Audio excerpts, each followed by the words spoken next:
Lacan, nous et le réel, 83e séance. Vous écoutez? Oui, mais est-ce que vous y attrapez un petit quelque chose qui ressemble à du réel? Dans la difficile tâche de vous faire entendre ce soir, disons, quelque chose. On entend? On n'entend pas. Et comme ça, entend-on. Ça va? J'avais prévu de faire un tout autre séminaire, mais l'actualité m'a conduit à essayer de rendre justement l'actualité d'un texte de Lacan qui remonte à 1974. L'actualité, c'est bien sûr les élections états-uniennes, parce que il faut arrêter aussi de dire américain pour parler des seuls États-Unis. L'Amérique, c'est un continent, il y a l'Amérique du Nord, l'Amérique du Sud, l'Amérique centrale. Donc les États-Unis, c'est une partie de l'Amérique, et donc les Américains, contrairement à ce que leur hégémonie sur tous les niveaux voudrait leur faire croire, en fait, ils sont pas ni au centre du monde, ni les seuls occupants d'un continent tout entier. Donc, les élections états-uniennes, qui sont en France, bien sûr, extrêmement commentées, puisque la France, comme l'Europe, n'est plus qu'un satellite maintenant des États-Unis, eh bien, il y a quelque chose qui fait couler beaucoup d'encre, enfin c'est une expression ancienne, puisque maintenant on fait couler des pixels plus que de l'encre, c'est l'arrivée à la santé, donc la santé américaine, bien sûr, c'est-à-dire la santé états-unienne plutôt, de Robert Francis Kennedy Jr. Et là, alors, tous les boucliers se lèvent parce que on a affaire à quelqu'un qui remet en cause ce qu'ils appellent la science. Pas du tout la science. Pour ceux qui connaissent la science, que ce soit celle de Bacon, de Newton, et jusqu'à l'avènement de la modélisation informatique, la science a un effet de déceler ce qu'il en est, enfin pour projet plutôt, de déceler ce qu'il en est du réel. Or là, la science, cette science-là, qui est une modélisation informatique, a pour effet tout simplement d'évacuer le réel. Et ça, bien sûr, comme beaucoup d'autres choses, Lacan l'avait anticipé. Pas seulement Lacan, d'ailleurs. Ça fait longtemps, justement, que ce qui s'appelle la science, avant que ce soit la caricature d'aujourd'hui qui confond l'imaginaire et le réel, il y a toujours eu une dénonciation de cette idéologie-là. On en a déjà parlé, c'est bien sûr Martin Heidegger et son fameux « La science ne pense pas ». Et bien sûr, plus récemment, donc Grothendieck au CERN, sa conférence, et en tant qu'il se demande si il est raisonnable de poursuivre un tel projet qui s'appelle la science. Et encore, il n'avait pas vu les modélisations informatiques qui se réclament des mathématiques. Je réfléchissais ce matin à entendre quelqu'un qui venait m'exposer sa vie, qui doit voir ses devoirs. Parce que peut avoir d'encombre dans une carrière scientifique normale d'être le maître d'études ou le maître de recherche ou le chef de laboratoire d'un agrégé. Donc il faut bien que vous teniez comme des idées pour l'avenir de votre avancement. Et naturellement, une chose des plus encombrantes au point de vue du développement de la pensée scientifique. Bon.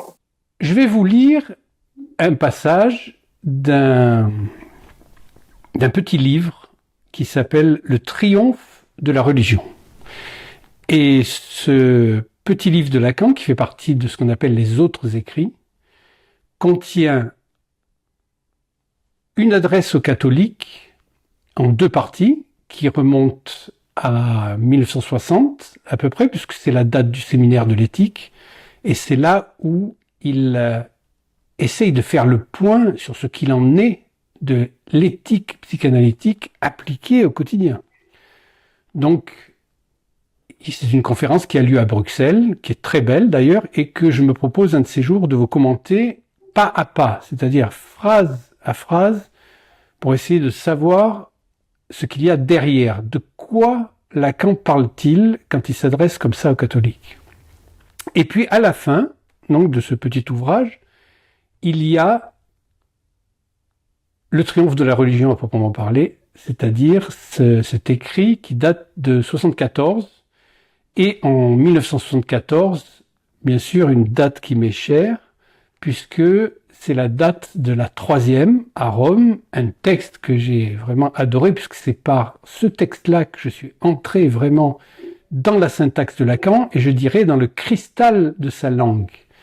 Et pour ça, bien sûr, j'ai dû m'y prendre à plusieurs fois. On n'y arrive pas du premier coup. Au début, on a l'impression que, oui, on comprend les mots, on sait qu'il parle français. Mais de quoi parle-t-il exactement? Mais à force d'écoute et de rentrer dans les nuances de cette syntaxe, eh bien, se révèle quelque chose d'extraordinaire et justement qui demande à ce que le sujet qui écoute n'essaye pas d'appliquer ça directement comme on applique un cours à l'université, mais plutôt essaye, comme il est dit dans le générique, justement, d'y attraper un petit bout de réel, quelque chose qui le concerne lui en tant que sujet. Donc, c'est dans cette optique-là que je vais vous demander, optique ou... Comment l'optique, c'est plutôt l'audition, là, c'est-à-dire c'est plutôt quelque chose à entendre là de ce texte magnifique. Je vais m'arrêter avant la première question. On va pas lire tout le texte, bien sûr, mais après, bien sûr, il pourrait y avoir des questions, et puis je vais essayer de développer ça. Écoutez bien l'actualité de ce texte-là de 1974. Il y a une chose dont Freud n'avait pas parlé, parce qu'elle était taboue pour lui, à savoir la position du savant. C'est également une position impossible. Seulement, la science n'en a pas encore la moindre espèce d'idée. Et c'est sa chance. C'est seulement maintenant que les savants commencent à faire des crises d'angoisse. Leurs crises d'angoisse n'ont pas plus d'importance que n'importe quelle crise d'angoisse.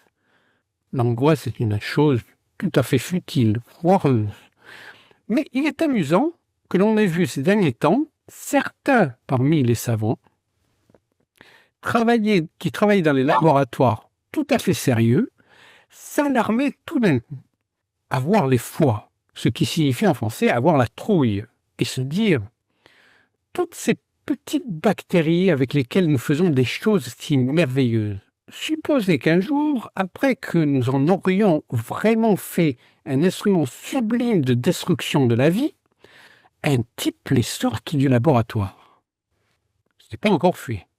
Ils n'y sont pas encore arrivés. Mais ils commencent à avoir une petite idée que l'on pourrait faire des bactéries résistantes à tout, que l'on ne pourrait plus arrêter. Cela nettoierait peut-être la surface du globe de toutes ces choses merdeuses, en particulier humaines, qui l'habitent. Et alors, ils se sont sentis tout à fait saisis d'une crise de responsabilité. Ils ont mis l'embargo sur un certain nombre de recherches. Peut-être cette idée n'est-elle pas si mauvaise. Peut-être ce qu'ils font pourrait-il être très dangereux. Je n'y crois pas. L'animalité est increvable. Ce ne sont pas les bactéries qui nous débarrasseront de tout ça. Mais ils en ont eu une crise d'angoisse typique. Et une sorte d'interdiction, provisoire tout au moins, a été jouée. On s'est dit qu'il fallait y regarder à 2 fois avant de pousser plus loin certains travaux sur les bactéries. Quel soulagement sublime ce serait pourtant si tout d'un coup on avait affaire à un véritable fléau, un fléau sorti des mains des biologistes. Ce serait vraiment un triomphe. Cela voudrait dire que l'humanité serait vraiment arrivée à quelque chose, sa propre destruction. Ce serait vraiment là le signe de la supériorité d'un être sur tous les autres. Non seulement sa propre destruction, mais la destruction de tout le monde vivant. Ce serait vraiment le signe que l'homme est capable de quelque chose. Mais cela fout tout de même un peu d'angoisse. Nous n'en sommes pas encore là. Comme la science n'a aucune espèce d'idée de ce qu'elle fait, sauf avoir une petite poussée d'angoisse, elle va continuer un certain temps.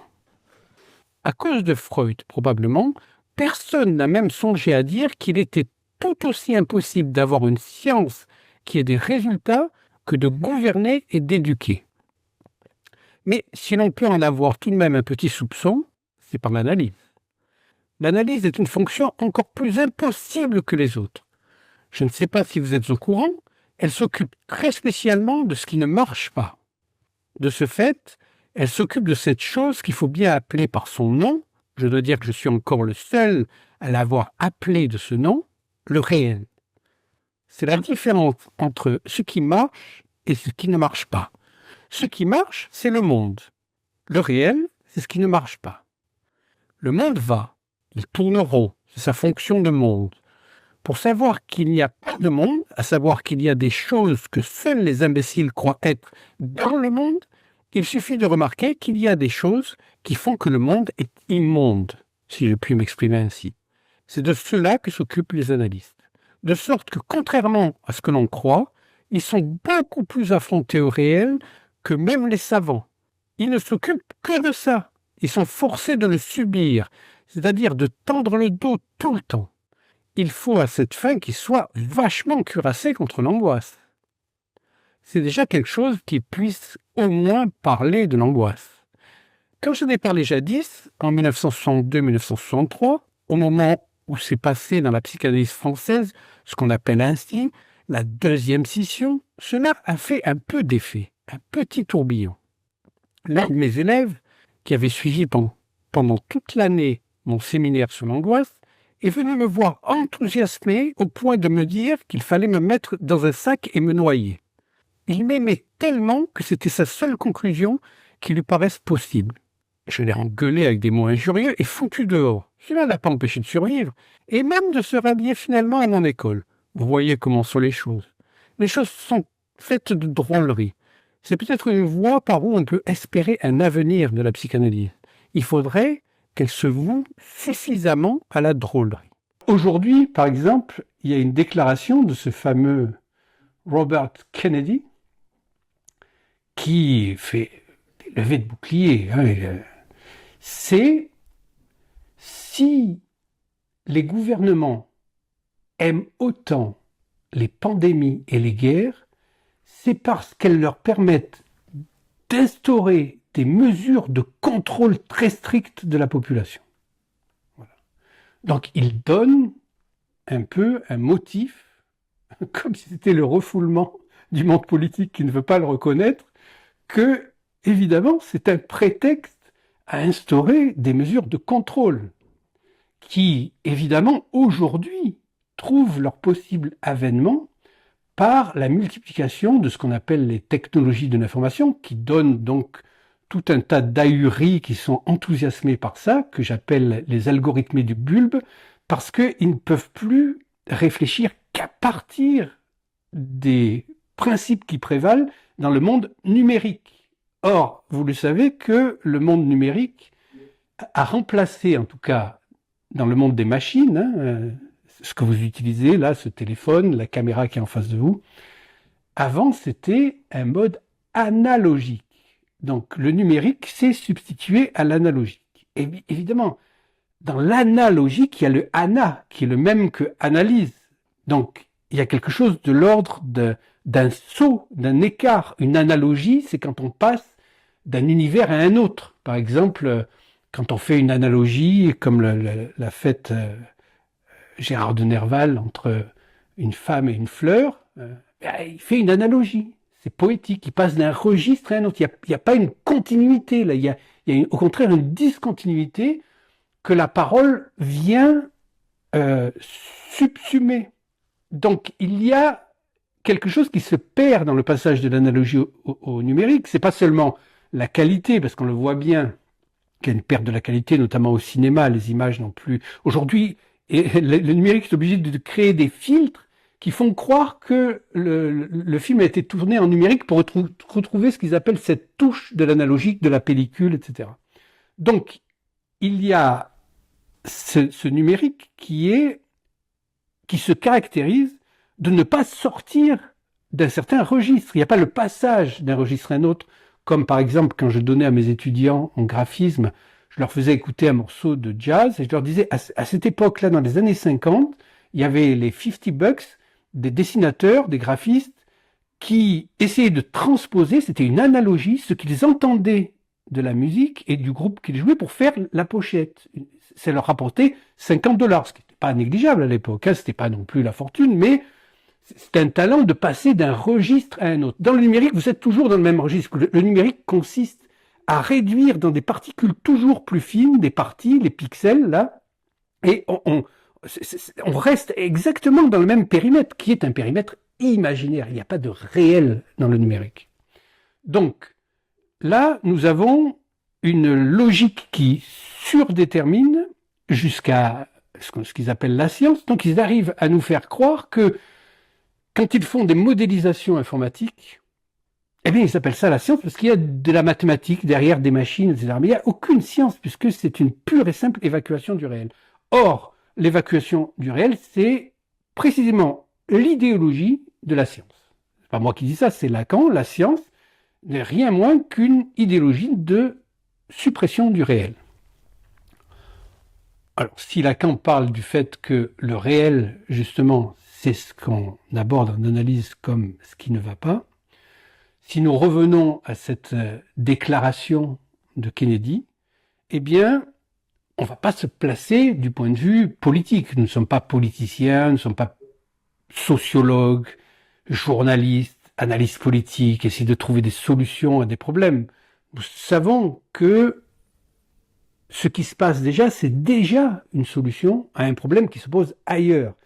Et il se pose ailleurs parce qu'il se pose évidemment dans la psyché de l'individu qui, précisément, n'est pas un individu. Puisqu'un individu, ça veut dire qu'il ne peut pas être divisé, donc c'est un atome, on ne peut plus le diviser, c'est l'étymologie du mot atome, alors que ce qui nous caractérise, c'est justement d'être des sujets de l'inconscient, des sujets du signifiant, parce que nous sommes divisés. Et donc, ce que répond la psychanalyse à ça, ce n'est pas il n'y a qu'à Faucon, c'est beaucoup mieux de faire comme ci que comme ça, etc. Non, elle va renvoyer la question au sujet sous la forme de ce que découvre Freud, la découverte freudienne absolue, qui est que Lacan, qui fait que Lacan dit chaque analyste devrait savoir ce livre par cœur. Il parle de l'homme Moïse et la religion monothéiste. Alors, il se trouve là que j'ai décidé de relire pour la 5e fois ce livre. Et évidemment, vous savez, quand vous vivez d'une certaine manière dans l'inconscient, avec l'inconscient, eh bien, il y a des choses qui reviennent de l'inconscient. Et là, par le biais d'une analysante, eh bien, j'ai appris, ce que je ne savais pas, que Freud avait jeté tous ses brouillons de tous les autres livres, sauf du Moïse. Et il avait fait un premier jet, donc, qui s'appelle Moïse, un roman historique. Alors là, c'est absolument passionnant, qui a été publié, donc, après sa mort. Et c'est absolument passionnant de voir l'écart qu'il y a entre la version officielle publiée du dernier livre de Freud, dont on peut dire, Lacan lui-même le dit, que le stylo lui est tombé des mains. Il est mort à la fin de ce livre, bien qu'il y ait après un autre texte qui s'appelle le Ich-Spaltung, c'est-à-dire la division du moi, division du jeu. C'est vrai que tout le monde traduit le Ich par moi, ce qui est désespérant, parce que Ich, c'est jeu en allemand, et c'est beaucoup plus intéressant quand on entend dans les textes de Freud le Ich. Je comprends qu'on puisse dire, c'est difficile de dire un jeu, vu les connotations du jeu en français, qui s'entend tout de suite J-E-U, mais si déjà on y mettait un moi-jeu, ça serait un peu plus compréhensible, Freud. Donc la Spaltung, la division du moi-je, et l'ouvrage qui fait que le stylo lui est tombé des mains et qu'il est mort, il n'a pas pu aller plus loin. Ça n'est quand même pas rien dans une œuvre aussi rigoureuse que celle de Freud si on pense que la plume lui est tombée des mains sur la division du sujet.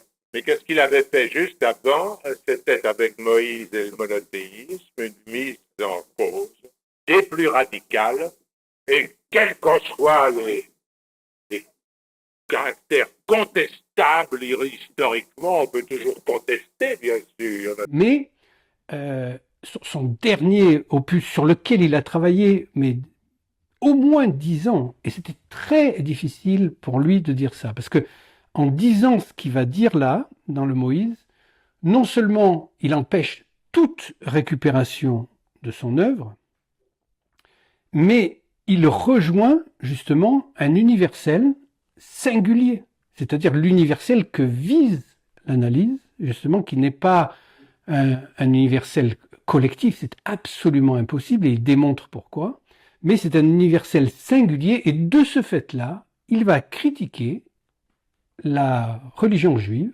sur ses fondements, en découvrant que Moïse, déjà, le fondateur de la religion juive, non seulement n'est pas juif, mais en plus, il y a 2 Moïse. Donc, c'est quand même très compliqué. Alors, ça fait penser à la phrase de Freud qui dit « j'ai 2 dieux ». Donc, ça rejoint bien sûr son mot d'ordre qui résume toute la psychanalyse. Hein. Wo es war, soll ich werden. Où ça a été là, c'était là, mais je l'ai raté, je ne peux pas m'en emparer. Wo es war, soll ich werden. Là, je dois devenir sujet. Autrement dit, passer au plan de la parole. Alors déjà, si cette formule est prise au sérieux, il y a quelque chose qui se dévoile de la psychanalyse qu'on a déjà abordé, bien sûr, c'est le passage de l'impuissance à l'impossible à dire. Hein, l'impossible à dire, c'est le déplacement là du réel du côté de la parole qui va amener la cure à faire en sorte que l'analysant rectifie de lui-même les rapports de son sujet au réel. Donc la parole va être plus cadrée, il y a une limite qui va s'instaurer, et petit à petit, il va entrer dans les possibilités de se laisser parler par la parole et de toucher quelque chose de son réel destinal, la psychanalyse étant le lien à 2, par excellence, qui permet justement, à partir de là, d'envisager le lien social sous d'autres auspices que celle de l'adhésion à une communauté ou à un groupe. Donc Freud fait tout ça à partir de son analogie entre le psychisme d'un individu, on peut le dire comme ça, individu, parce qu'on le prend dans sa dimension au départ scientifique de Freud. Freud n'a aucunement l'intention, à l'époque où il est, de dénigrer la science. Au contraire, c'est-à-dire que pour lui, ce qui est vraiment scientifique, c'est d'avoir une rigueur d'approche des objets étudiés, mais aussi avoir la même rigueur d'approche pour celui qui étudie les objets étudiés. Donc, puisqu'il y a au moins un ich là qui va parler, qui va prendre la parole, qui va produire un énoncé, et qu'en sait-on de ce ich là? Donc, ce ich là va être à l'origine donc de son travail sur l'esquisse. Comment rendre compte de la logique qui anime le jeu de celui qui dit « je ». Donc la mise en place là,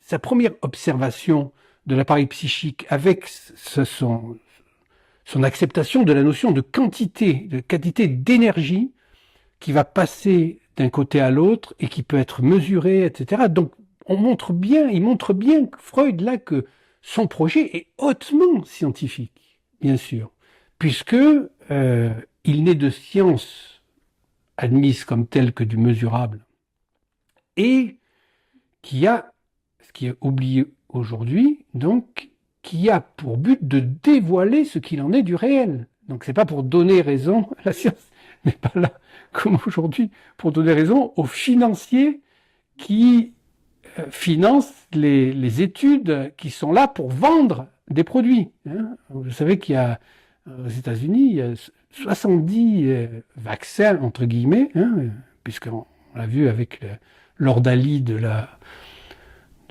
Covid, là, est-ce que ce sont des vaccins?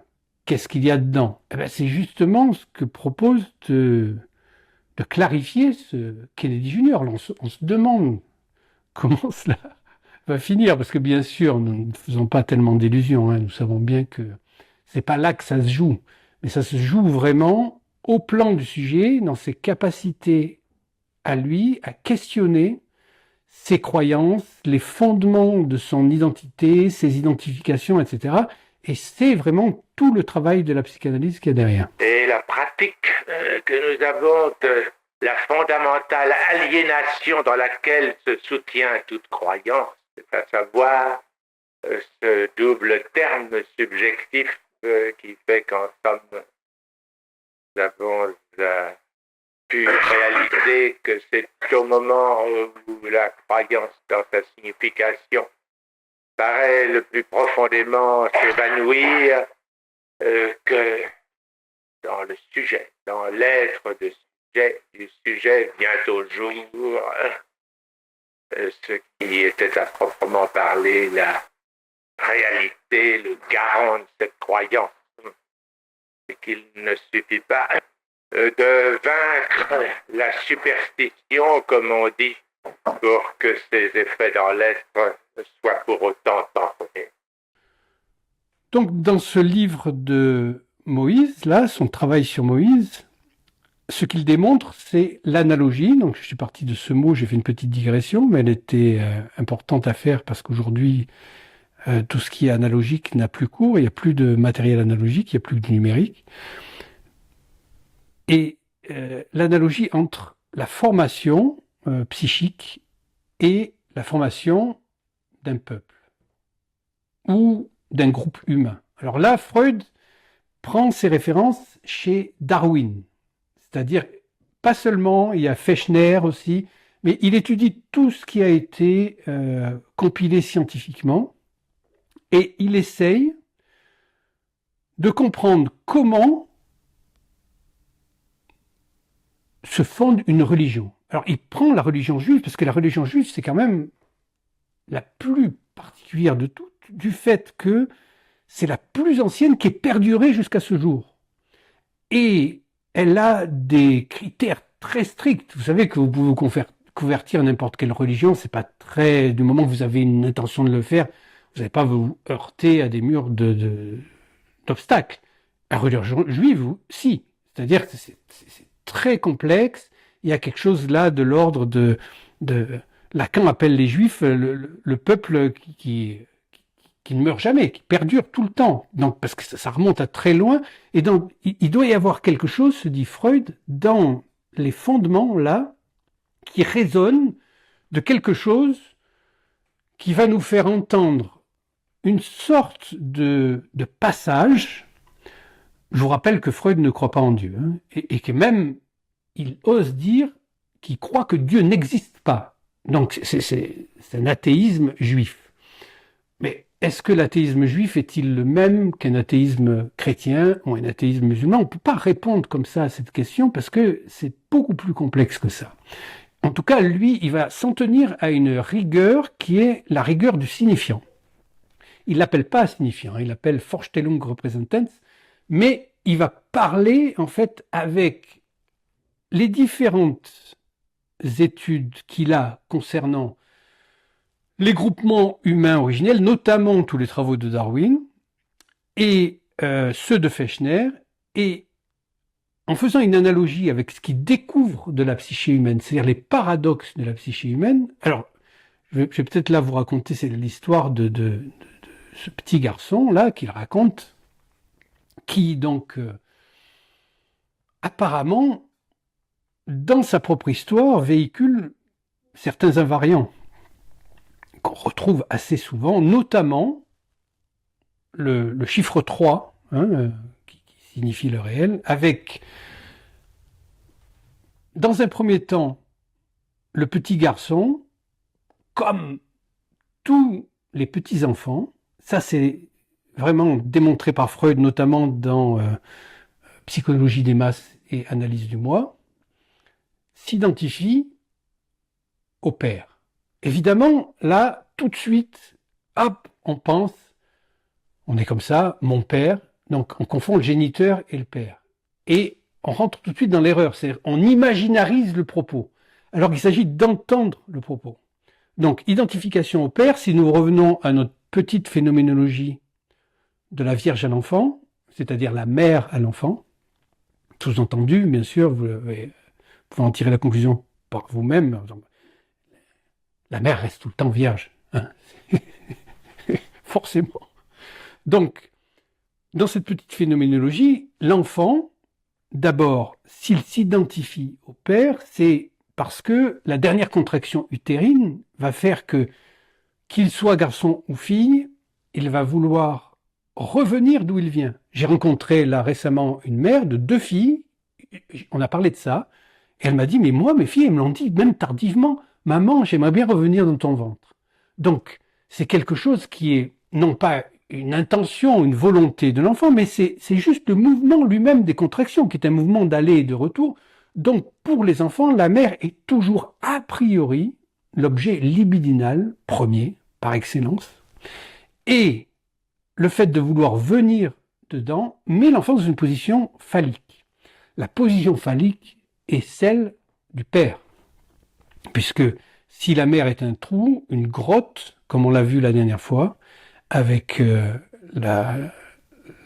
travail sur la grotte de Cosquer à Marseille, donc le fait que ça se situe au fond d'une grotte, comme ça, un creux, quelque chose qui est de l'ordre du vide, mais que seul un plein, quelque chose qui vient dessus, va faire apparaître le vide qui est toujours déjà là, donc ce qui est à l'origine du signifiant, ce qui va faire que le monde se présente à nous comme un univers de signifiance. Ce sont des choses qui nous disent quelque chose, qu'on essaie de faire signifier pour nous, pour trouver nous-mêmes notre sens dans ce monde. Mais pour les bébés qui n'ont pas un accès comme ça aussi direct, la première chose, donc, c'est de se mettre en position, comme si vous étiez vous-même transporté d'un univers dans un autre univers. Donc, vous sortez de cet univers aquatique et sonore et vous rentrez dans un univers découpé de lumière où les formes sont précises, etc., où il y a du son, un autre genre de son, et vous entendez ces choses-là et vous êtes transporté dans un autre univers. La première chose, c'est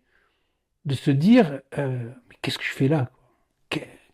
Et donc s'adresser à la mère ou ce qui tient lieu en disant que voi, qu'est-ce que tu me veux?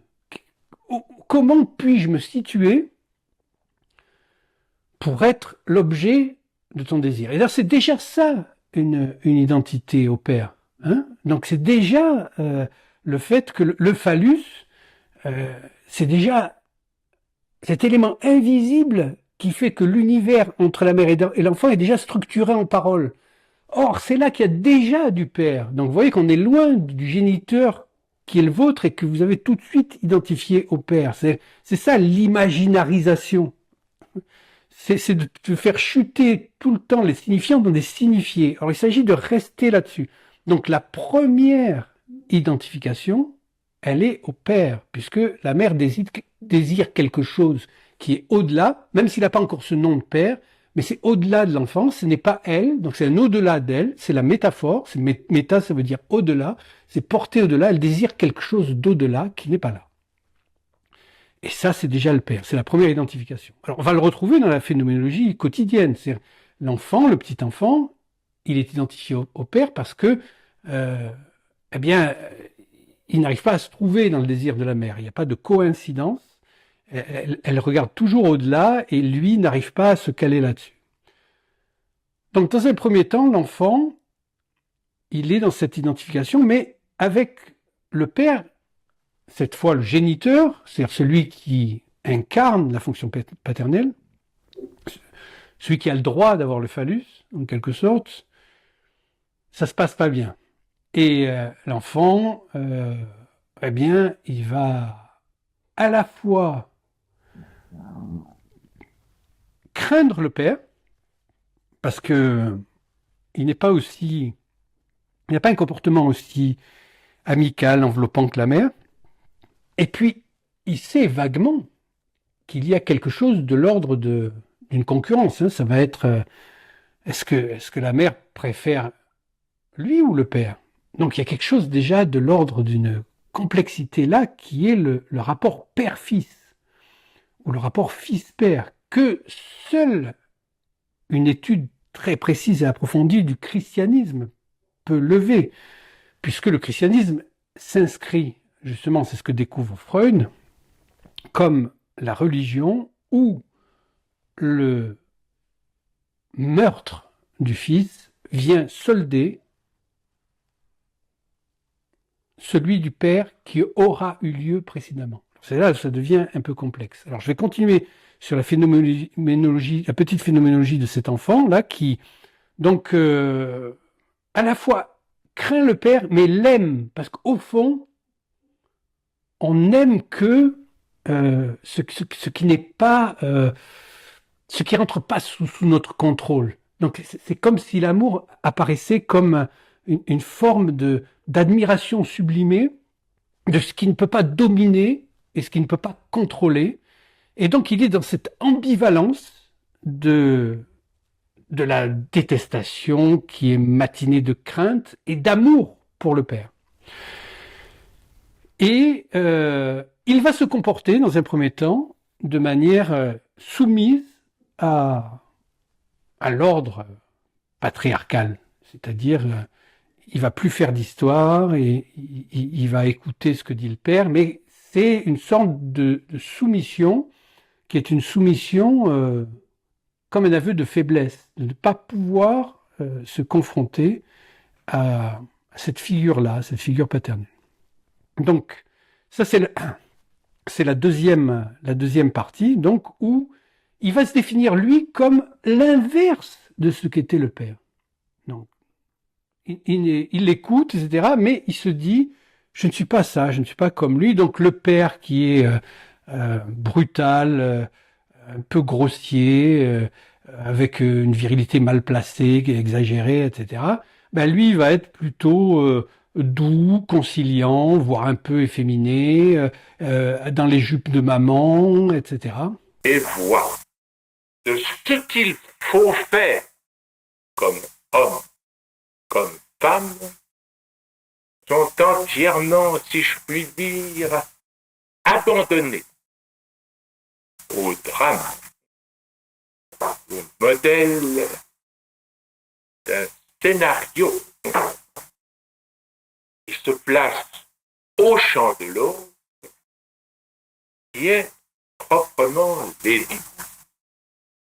S'il passe l'Oedipe correctement, bon, je ne vais pas revenir là-dessus parce que ça, c'est plusieurs séminaires auparavant. En fait, l'Oedipe qui consiste tout simplement en l'instauration de la fonction paternelle. Alors, les psychanalystes là qui se disent féministes, il faut qu'ils aillent changent de métier, qu'ils aillent lire Freud, qu'ils aillent faire une vraie analyse parce que c'est absolument impossible de se dire psychanalyste et féministe. Le féminisme s'interdéfinit avec le patriarcat et tout ça, c'est pures abstractions. Ça n'a rien à voir avec la fonction paternelle. La fonction paternelle est amenée par l'Oedipe comme pour le petit garçon d'avoir le droit d'avoir un pénis à lui et de pouvoir s'en servir, donc d'assumer la castration.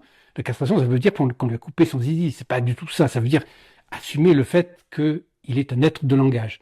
Et pour la fille, c'est pareil, sauf que c'est inversé. Elle a le droit de demander un pénis à un homme pour avoir un enfant, entre autres. Hein. En tout cas, elle est fondée à ça parce qu'elle reconnaît quelque chose de l'ordre de l'altérité de l'autre sexe, justement. Ça, c'est un Oedipe réussi. C'est-à-dire que quand il n'y a pas de reconnaissance de l'altérité de l'autre sexe, il faut savoir que si la différence sexuelle est réelle, ça veut dire qu'elle n'est jamais réductible à une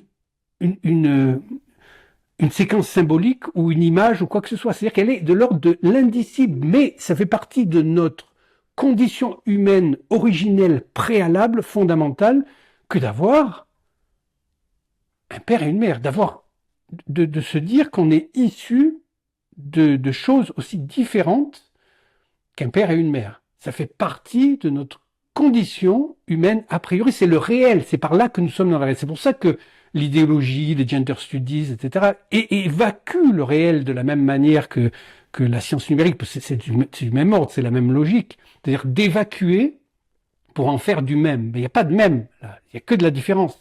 Si le DIP se passe bien, il va y avoir à ce moment-là une sorte d'indifférence vis-à-vis du père. Il n'y a plus besoin de se prendre la tête, comme on dit, avec ces choses-là. C'est l'expression consacrée à Paris, se prendre la tête. Mais plutôt d'avoir donc les expériences que nous devons avoir. Et il y a qu'ensuite, donc, avec la rencontre du sexe opposé, comme dit le héros de Fight Club, là, aller à la rencontre du sexe opposé. Et aujourd'hui, on se demande comment on a pu faire Fight Club, quoi. Aujourd'hui, sexe opposé, vous pouvez aller en prison pour ça. Hein. Dire qu'il y a des sexes opposés, non, c'est pas possible. Donc, il rencontre quelqu'un et au fur et à mesure que la relation s'installe, eh bien, il va se retrouver avec les mêmes défauts qu'il imputait au père au départ. C'est-à-dire, il se montre égoïste, capricieux, brutal, avec une virilité mal placée. Donc, vous avez là ce qu'on appelle, en philosophie hegelienne, une négation. Parce que la négation, c'est toujours 3 temps. Il y a d'abord un premier temps, c'est l'affirmation primordiale. Ensuite, il y a la négation de cette affirmation. Et ensuite, il y a la négation de la négation.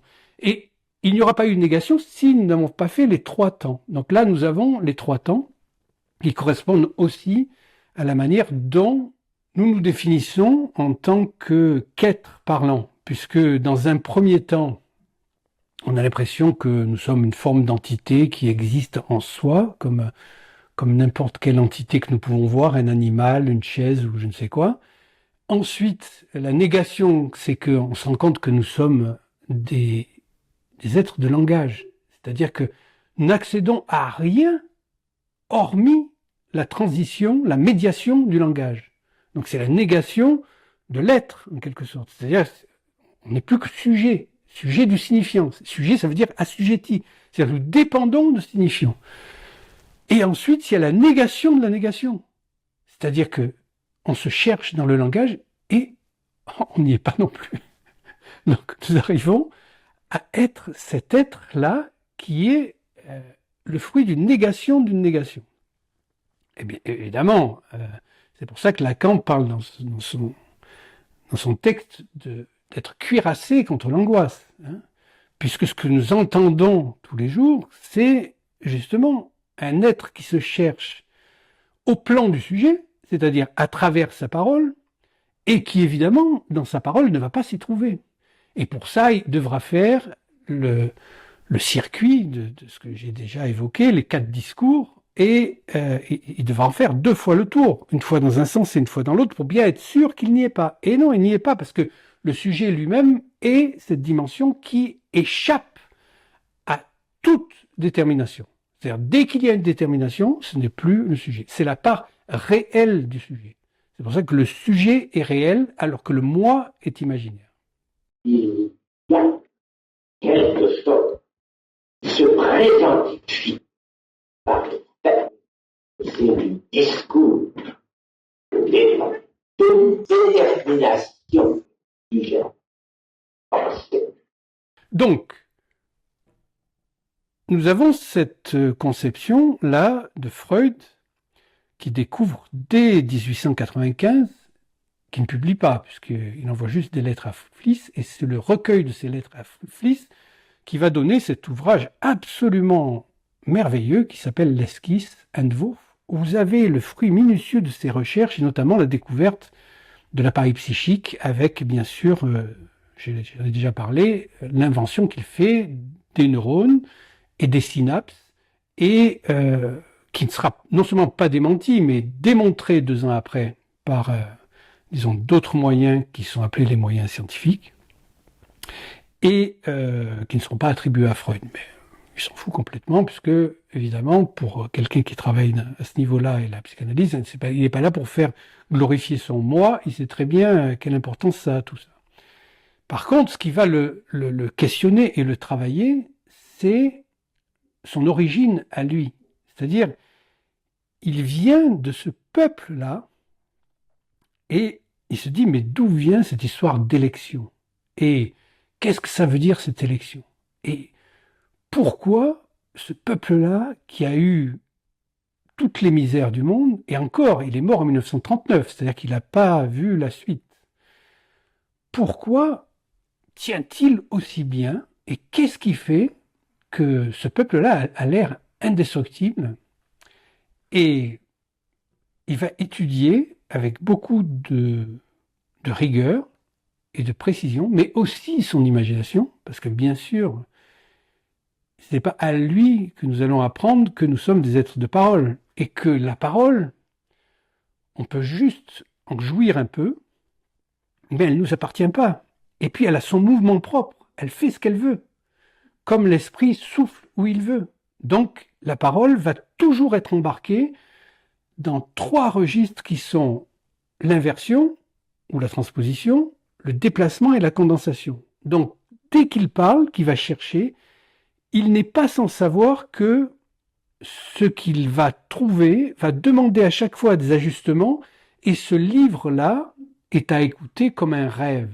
Non pas dans le sens qu'un rêve serait quelque chose qui aurait une connotation péjorative par rapport à la réalité, puisque Freud n'est déjà plus là, et c'est très bien qu'il y a plus de réel dans le rêve que dans ce qu'on appelle la réalité. Tout simplement parce que c'est dans ce livre de l'esquisse, là, en 1895, et là nous nous situons en 1939, donc toutes ces années, il n'a pas arrêté de penser à ça. Et donc, ce système qu'il a découvert, qui s'appelle l'appareil psychique, et qui contient un principe de plaisir et un principe de réalité. Dans un premier temps, je vais le redire, mais parce que je veux le redire différemment, on s'imagine que le principe de réalité, ça veut dire, bah oui, tu veux ton plaisir là, mais il y a la réalité qui va te limiter. Oui, c'est un peu ça, mais c'est pas tout à fait ça, parce qu'il faut les concevoir comme des demi-sphères qui ne s'emboîtent pas l'une dans l'autre, parce qu'il y a le réel, et le réel, ce n'est pas la réalité, justement. Le principe de réalité devient le principe qui vient pour le sujet lui permettre de différer son plaisir qui a tendance à flamber et à aller jusqu'à la jouissance pour pouvoir continuer à avoir du plaisir. Et le principe de réalité est assimilé au besoin par rapport au principe de plaisir qui, lui, est assimilé donc à une certaine manière de jouir qui est mise tout de suite en scène par l'enfant du fait de substituer un mot à une chose. C'est pour ça d'ailleurs que la vérité est menteuse, parce que la vérité elle-même, elle est marquée du fait que, à un moment, justement, si on choisit le père, nous l'avons tous choisi quelque part, c'est ce dont il faut se rendre compte, c'est que nous acceptons le mensonge originel qui consiste à mettre un mot à la place de la chose. C'est ça l'histoire du père. C'est ça ce que découvre Freud dans Moïse et le monothéisme. C'est-à-dire qu'il part de l'étude de Darwin et il va concevoir qu'effectivement, les hommes au départ vivent dans des petits groupements qu'il appelle la horde pour la symboliser, et que dans cette horde, face aux menaces du réel, qui sont les intempéries, l'absence de nourriture, les animaux sauvages, les autres tribus qui éventuellement peuvent venir vous voler les femmes et vous tuer. Face à ça, eh bien, il va y avoir toujours un homme fort. Une tribu se constitue autour d'un homme fort, comme les tribus animales, comme une meute de loups avec son mâle alpha. Pour qu'il y ait une agrégation, il y a un homme fort et puis d'autres qui sont moins forts à côté. cet homme fort là. En ce moment, par exemple, ça existe. Si vous voyez sur un petit film là, au Canada, il y a un ours qui fait 450 kilos là. Et il est, 80% des ours sont ses descendants parce que il a battu au combat tous les autres ours, sauf un justement, qu'il l'a battu. Il a déjà battu 2 fois, mais il l'a pas tué.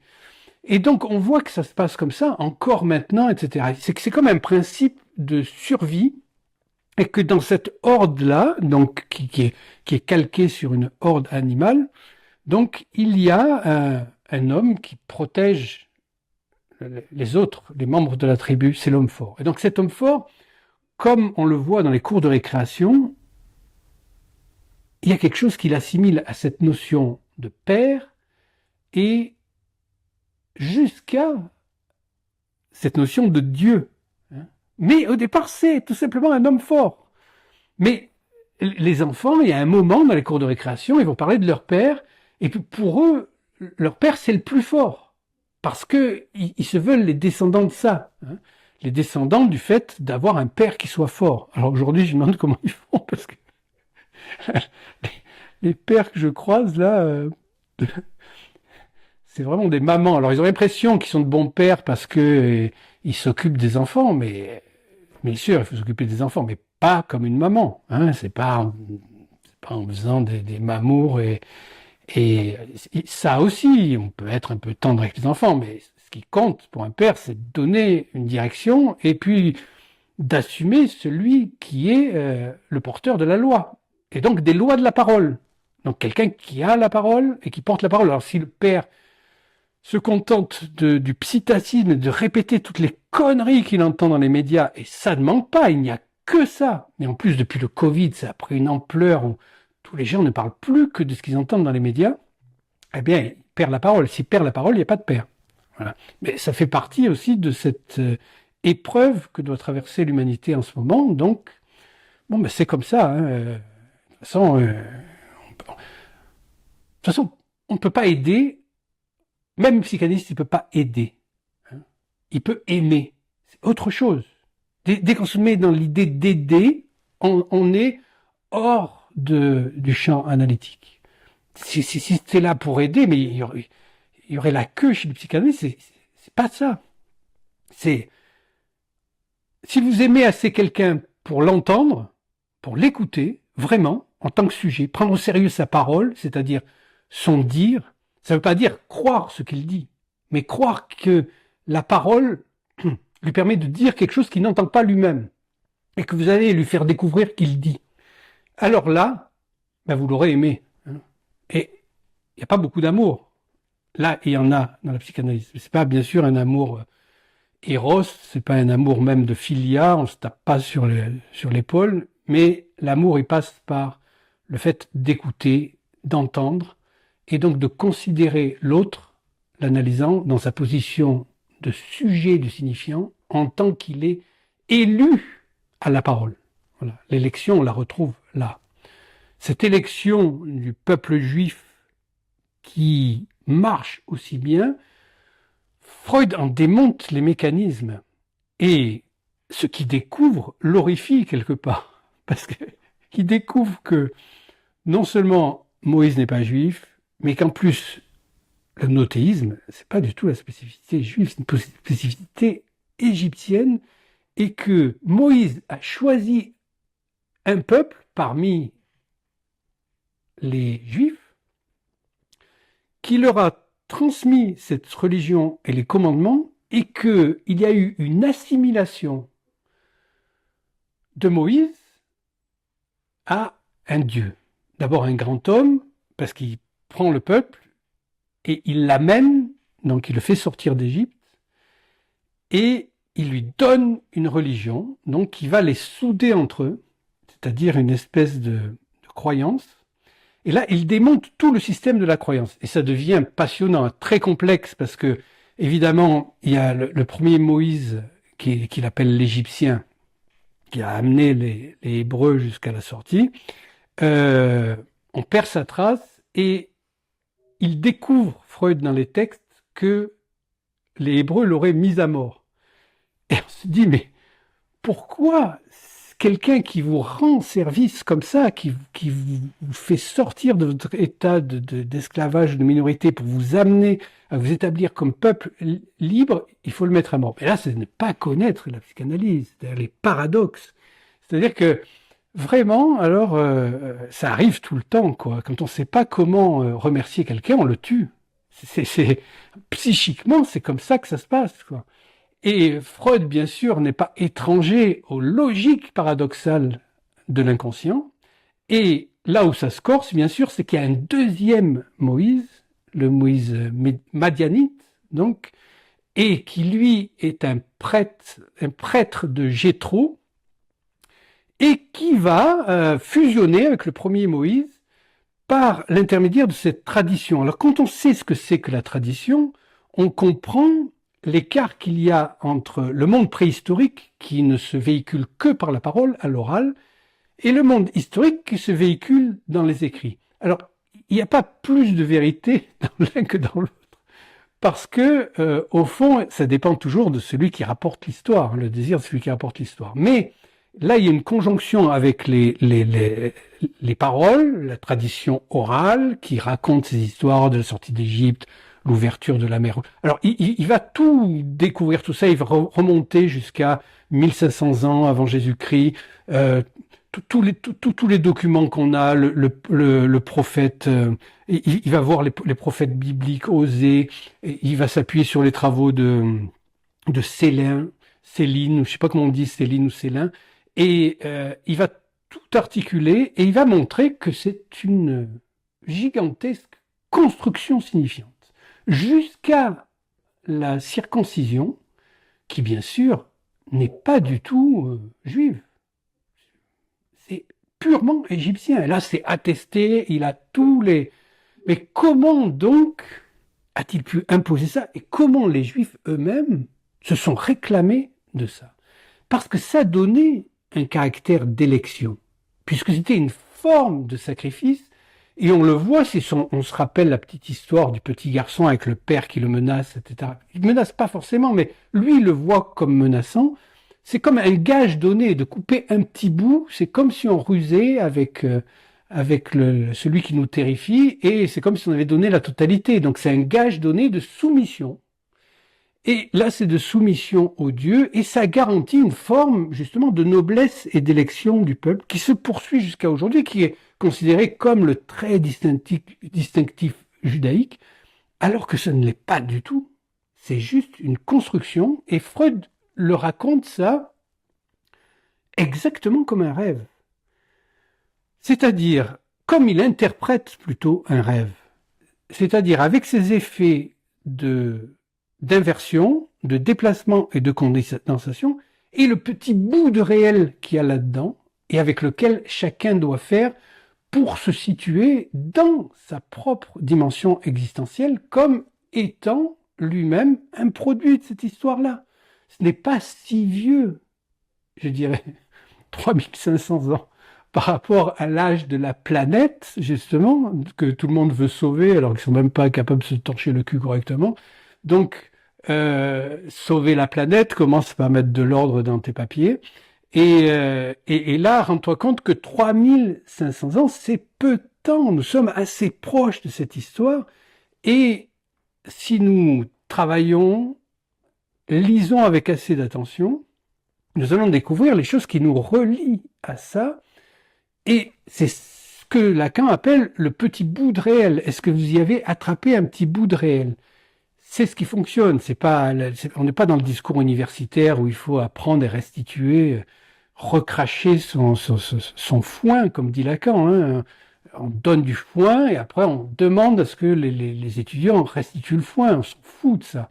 Là, il s'agit d'essayer d'entendre dans le rêve quelque chose de l'ordre de ce petit bout de réel qui nous parle et qui nous permet d'entrer en résonance avec cette logique-là, qui est la logique du signifiant, qui est une logique paradoxale, mais dont on retrouve, effectivement, comme le fait Freud, l'analogie entre la formation d'un peuple, d'une civilisation, et puis la genèse d'un enfant.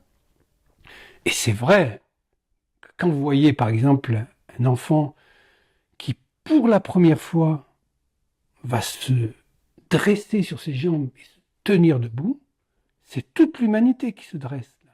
Il résume l'humanité. Parce que justement, avant d'être les référents d'une société qui est une aberration, puisque c'est une société extrêmement malade que nous avons là, qui est déjà notre refoulement. Donc on voit bien la maladie qui nous frappe, quoi. Être humain, c'est être malade, parce que nous sommes parasités par le langage. C'est avec ça que nous devons faire. Donc, il n'y a plus de phobie à avoir de la maladie, mais se mettre comme les représentants de l'espèce humaine. C'est ça notre seul collectif. C'est pas un collectif ni gauche ni droite, bien sûr, nitroglycérine, mais c'est même pas ça. C'est le collectif d'en référer toujours à des discours lénifiants qui sont les discours dominants, qui est le discours dominant, qui est un discours capitaliste. Et on l'a assez montré que ce discours-là, il est le fruit de la copulation perverse du discours du maître avec le discours universitaire. Et donc, il s'agit pour nous maintenant de saisir ce qu'il en est dans ce moment historique où le paradoxe, et comment ne pas sentir ce paradoxe-là. Je rencontre quelqu'un que je connais là, qui travaille dans la culture, qui a une certaine situation sociale assez élevée dans la culture, etc. Je salue comme d'habitude. Alors, ça va bien? Non. Comment ça? T'as un problème? T'as pas vu que Trump a été élu? Je souris. Alors, la première chose qui me vient à l'esprit, c'est et alors, tu vas quitter les États-Unis? Parce que la plupart des vedettes veulent quitter les États-Unis si Trump est élu. Mais lui, il est installé en France, il a une vie qui est très bien, mais il est, les jeunes diraient, matrixé par le discours dominant. Donc il s'agit justement pour nous de comprendre pourquoi, mais qu'est-ce qui se passe là? Eh bien, si vous ne lisez pas Freud, vous ne pouvez pas comprendre que nous avons au fond de nous un sentiment de culpabilité. Et que ce sentiment de culpabilité ne correspond pas à quelque chose de réel. Vous pouvez vous sentir coupable si vous avez fait quelque chose de coupable, vous le savez, hein, vous avez menti, vous avez volé, vous avez fait quelque chose qui, vous le savez, vous vous sentez coupable, mais vous l'êtes. Mais ce sentiment de culpabilité, alors que vous n'avez rien fait, et que vous savez que vous n'avez rien fait, d'où il vient? Voilà. Ça, c'est ce qui est... L'œuvre de Kafka repose là-dessus. Tout est là-dessus. Dans le château de Kafka, il n'y a pas de pardon pour les innocents. Donc vous êtes obligé de vous trouver un motif de culpabilité, sinon vous ne pouvez pas entrer au château. C'est impossible. Le fameux sentiment de culpabilité, dont vous avez probablement quelquefois entendu parler, le sentiment de culpabilité est quelque chose qui fait les comptes. Qui fait les comptes et bien entendu ne s'y retrouve pas. Il ne s'y retrouve jamais. Se perd dans ses comptes. Donc il y a ce sentiment de culpabilité qui traîne. Et où traînerait-il autre part que dans ce meurtre inconscient que nous avons d'avoir tué le père? Et ça, c'est Freud qui découvre ça. Évidemment, c'est pas notre papa, c'est pas le géniteur, c'est pas quelqu'un de physique.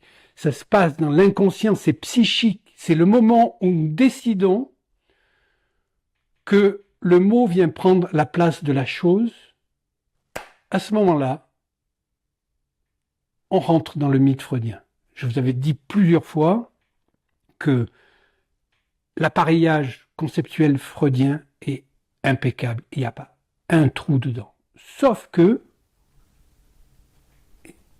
le trou constitutif, la grotte, l'origine du monde.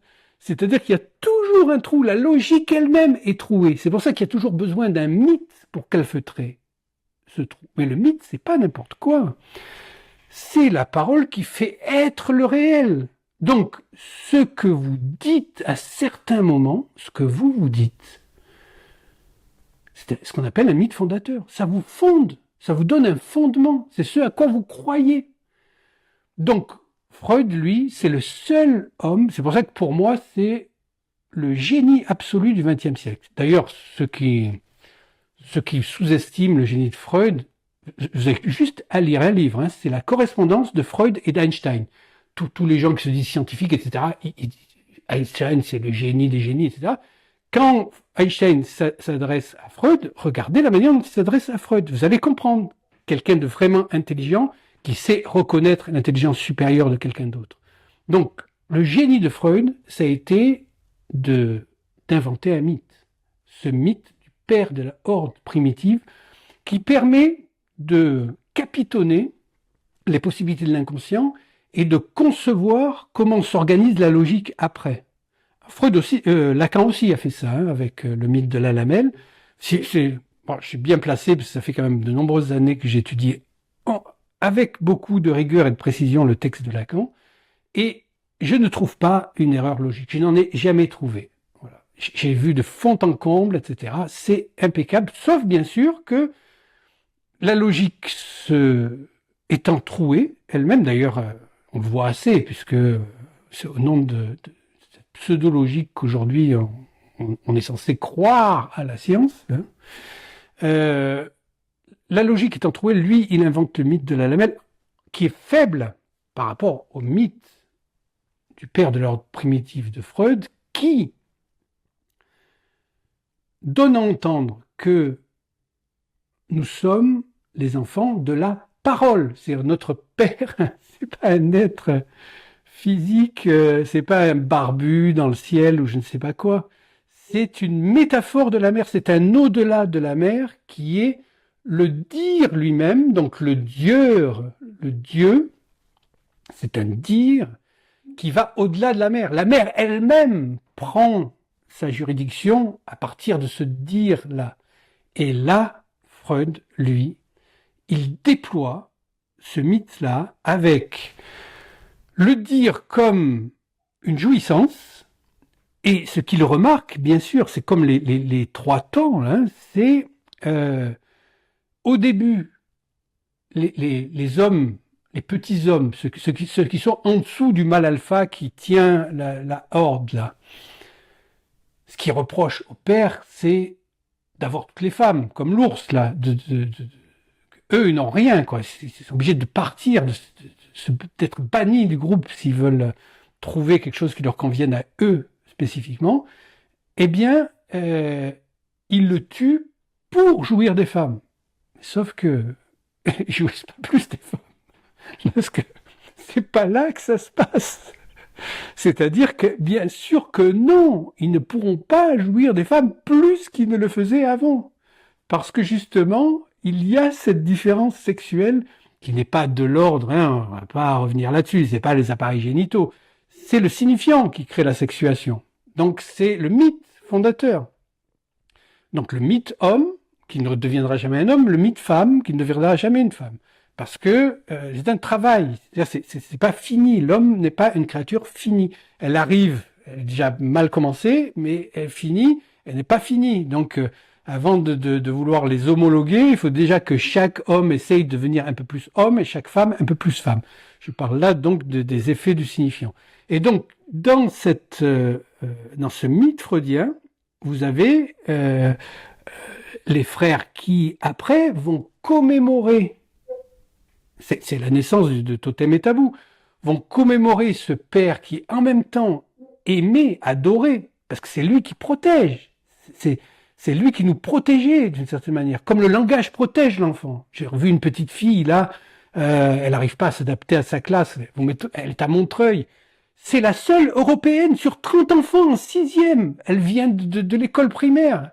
Elle veut pas aller à l'école. C'est pas qu'elle est raciste, c'est que elle peut lier de lien avec personne, elle n'est pas dans le langage, etc. Donc, les enfants, ils essayent de sauver la parole, ils essayent de sauver leur appareil psychique. Elle n'est pas inadaptée, elle est juste intelligente de savoir qu'il faut qu'elle fasse avec sa propre inadaptation. Donc, l'instauration donc de ce que Rousseau appellera un contrat social, c'est que les frères entre eux, voyant que, bon, ils n'arrivent pas à jouir des femmes, donc ça ne marche pas, on va créer une morale, donc un contrat social où on s'organise pour jouir plus ou moins de manière équitable ou équilibrée des biens de ce monde, etc. Bon, ça fait partie du mythe, quoi.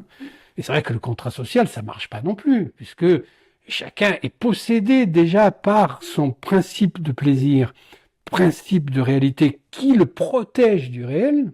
Et donc, comment comprendre que dans ce mois de novembre 2024, il y en ait autant qui puissent regretter la dictature horrible qu'on vient de subir avec l'imposition des masques qui ne servent à rien, ces vaccins qui n'en sont pas, ces couvre-feux, ces assignations à résidence, etc. Tout ça qui est apparemment à l'opposé de ce que vient proposer ce nouveau responsable de la santé américaine ou états-unienne en tout cas, mais là l'Amérique va au-delà puisqu'on voit que en fonction de ce qui se passe aux États-Unis, les autres pays vont suivre, en tout cas les autres, ceux qui sont dans l'ordre des États-Unis. Eh bien, comment trouver une logique à ça si ce n'est ce sentiment de culpabilité qui nous habite? Et donc ce sentiment doit trouver, comme dans toute religion, un sens qui vient nourrir et boucher le trou. Et donc, évidemment, c'est un problème insoluble du point de vue social, mais il n'est pas tout à fait insoluble pour le sujet qui, lui, a décidé de mettre en jeu sa parole dans une analyse.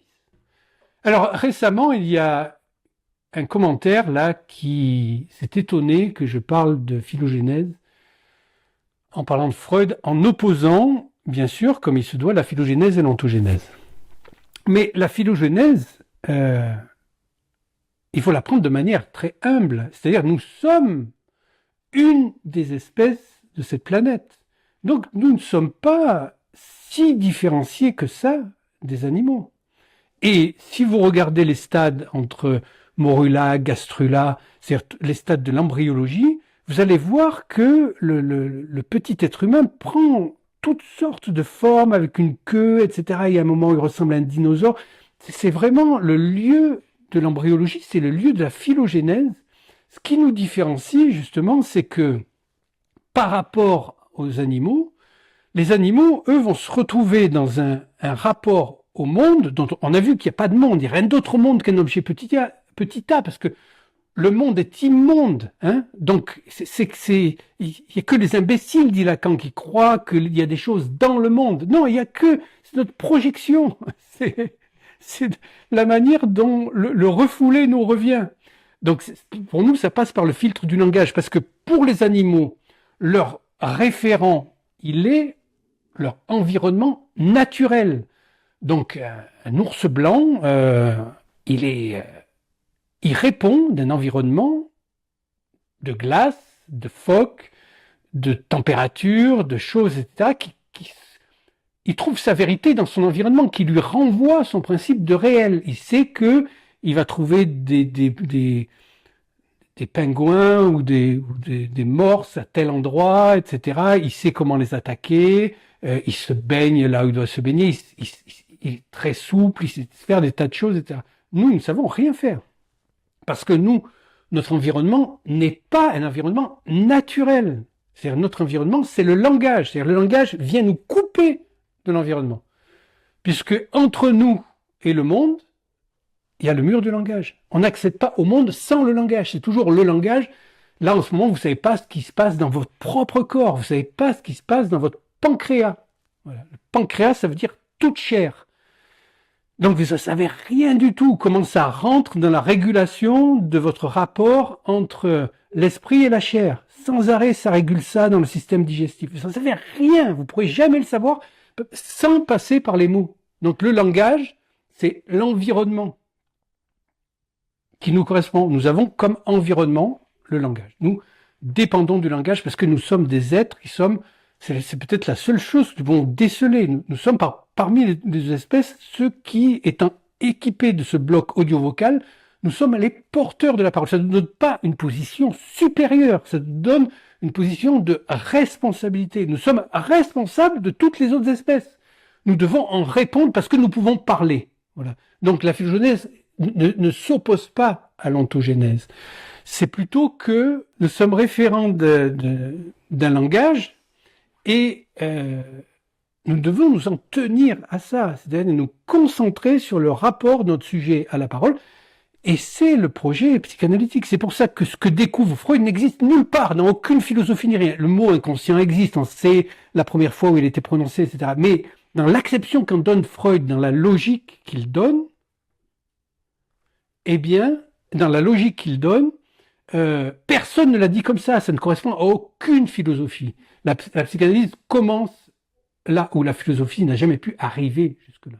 Bien que, bien sûr, c'est pas dédaigneux, il faut pas dédaigner la philosophie. Hegel est allé très loin, et même Heidegger, comme dit Lacan, a dit quelque chose d'intéressant. Il y a très très très longtemps que la philosophie ne dit plus rien, et la parole de Freud, c'est-à-dire la parole de l'analyste, celle de Lacan, reste pour l'instant confinée à des marges très étroites. Personne ne veut en entendre parler. Sinon, comment oserait-il dire autant de conneries dans les médias tout le temps, et surtout les psychanalystes ?